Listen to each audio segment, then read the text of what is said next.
Ayun mga kadroks, welcome sa ating panibagong vlog sa ating YouTube channel, Androx Vlog TV. Ay, nandito ako guys sa unit ko. Sa unit na boom truck. Boom truck ay isang klase na equipment na nagbubuhat ng mga mabibigat na bagay. Kagaya din siya ng crane. Kaya lang mas malaki di hamak ang binubuhat ng crane. Yung boom truck medyo minimal lang naman. Pero kaya magbuhat ng 9 tons, 10 tons ang itong boom truck na ginagamit ko. So ngayon wala kami ng activity kasi alam mo naman mag-New Year. So hindi masyadong matrabaho ngayong araw na to. Kaninang umaga nagbuhat lang ako ng mga sheet pile. Yung makita mo yan, yan yung mga sheet pile na naka-pile yan, naka-arrange. Hindi deliver ko na doon sa kabila. Tsaka yung tubo, nagbuhat din tayo ng tubo. Yun. Ngayon guys, nandito lang ako sa unit. Standby ako. Wala akong kasama. Wala akong pahinante o rigger.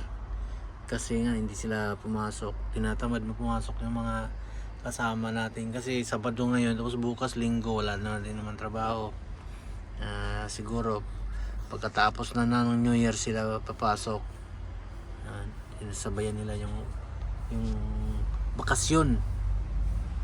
So ito yung aming mga kadroks, yung yung warehouse, tapos ito yung yarda, parang yarda ba, lay down, ano ba masasabi natin dito, basta tambakan ng mga materialis, saka at the same time parkingan ng mga equipment. Ito may crane, kasama natin yung crane dito na Tadano 80 tonner, 80 tons ang kanyang capacity. Tapos yung mga kulay dilaw na yan guys, tawag niya control room. Yung pagka diyan nakapwesto yung operator ng boring machine.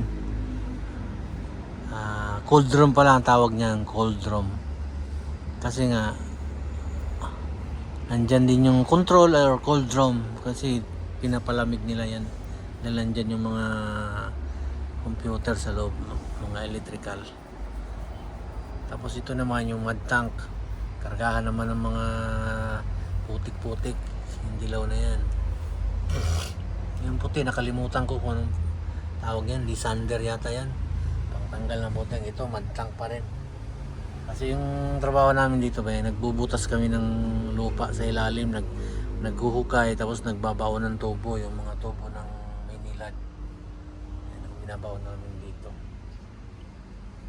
Gamit naman ng itong aming equipment ay ang pagbuhat, pag-transfer ng mga materyales. Kagaya din ito, nagbubuhat din ng nag-i-install, nagbababa ng tubo dun sa pinakahukay. Kami rin naman, ganun din, nagbababa din, nagbubuhat din ng tubo.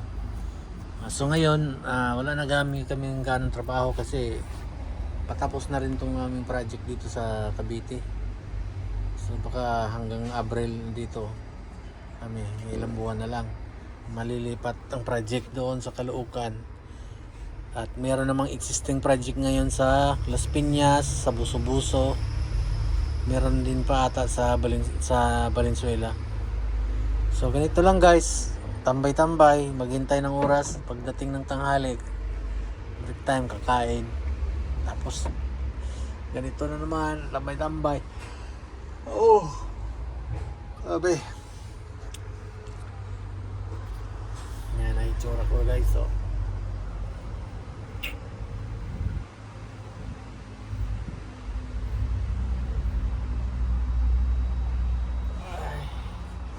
itong boom truck namin di karate ang cambio nito. Yung cambio na di karate, pero hindi maganda. Yung ibang di karate okay naman, ito ibang klaseng di karate to. Tapos wala pa siyang aircon, gasagana lang sa bago, pero wala siyang aircon guys. Tinanggalan nila ng aircon. May mga ganun talaga. Nag-iwas siguro sila na yung consumption ng diesel, baka yan ang iniiwasan.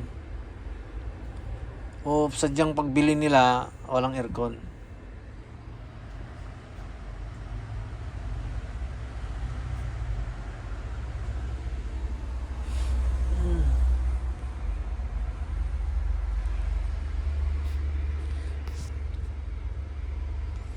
Ano bang pwede natin pag-usapan dito sa vlog ko? Pwede nyong itanong. Ito yung mga PTO nga pala mga kadroks. Itong dalawang switch. Saka ito. Yan, dalawa na yan. Kailangan magtapak ka muna ng clutch bago mo i-on yan. Yan. Para gumana yung hydraulic system ng ating boom truck. Lahat naman na pati ito, may PTO rin yan. Yan.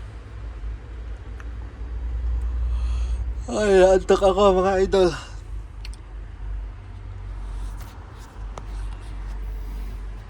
Yan o, naantok. Bukas, bakasyon na. Tapos, pasok ng Lunes. Kailangan pumasok ka ng Lunes para mabayaran yung 30 saka yung A1.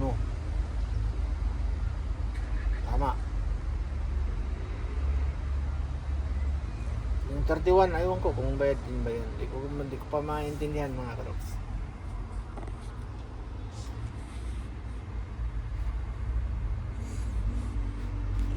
Init ng panahon ngayon, kahit December pero mainit. Oh, bang init guys, oh. Buti nga nakatalikod ako eh. Kasi sinadya ko talagang tumalikod sa araw para medyo ayos naman. Kapag relax tayo dito.